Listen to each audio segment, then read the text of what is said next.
HarperCollins and Harper Audio present Warriors Super Edition, Graystripe's Vow, by Erin Hunter, performed by Macleod Andrews.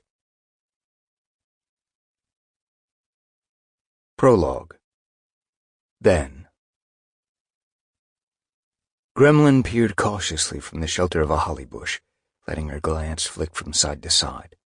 All her senses were alert, but she could see nothing beyond the dense undergrowth, scent nothing except the lush smell of vegetation, and hear nothing but the rush of the nearby river. With a sigh, she stepped back into the hollow space at the center of the bush. "No sign of him," she reported. "Maybe our spies got it wrong." Her companion, Snake, was crouched down with his black and white furred shoulders hunched.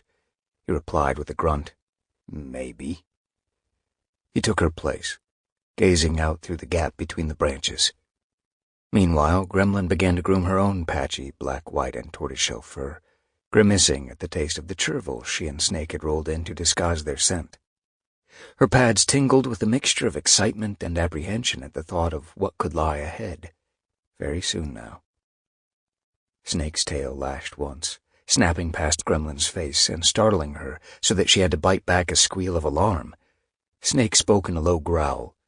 "He's here." Gremlin pressed up beside him so that she too could see through the gap. Two ginger cats, a tom with a flame-colored pelt and a she-cat with paler fur, were brushing through the undergrowth, less than 2 fox lengths away from the bush where Gremlin and Snake were hidden. "So the ginger fool is really going," Snake sneered in a whisper. "What is he thinking?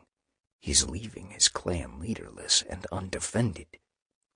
"Who is the cat with, Firestar?" Gremlin asked, keeping her voice equally low. "His mate, Sandstorm," Snake told her. "She's not important, except that now she's one less warrior for us to worry about." Side by side, Gremlin and Snake watched until the 2 ThunderClan cats had disappeared, heading in the direction of the 2-leg bridge that crossed the river. When even their scent had faded, Snake turned to Gremlin, a malignant glint in his blue eyes. "At last," he hissed. "This is BloodClan's chance for revenge." The aggressive note in his voice chilled Gremlin. Though Snake wore a collar, he was no soft kitty pet. The narrow pelt strip was studded with dog's teeth, and his torn ear told the stories of the many battles he had fought. His claws were flexing in and out, as if he were already imagining the moment when he would sink them into ThunderClan throats. "Come on," he urged her. "We need to tell Fury." He plunged out of the shelter of the holly bush and made off downstream toward the 2-leg place, choosing a route that would take him and Gremlin well clear of the ThunderClan camp.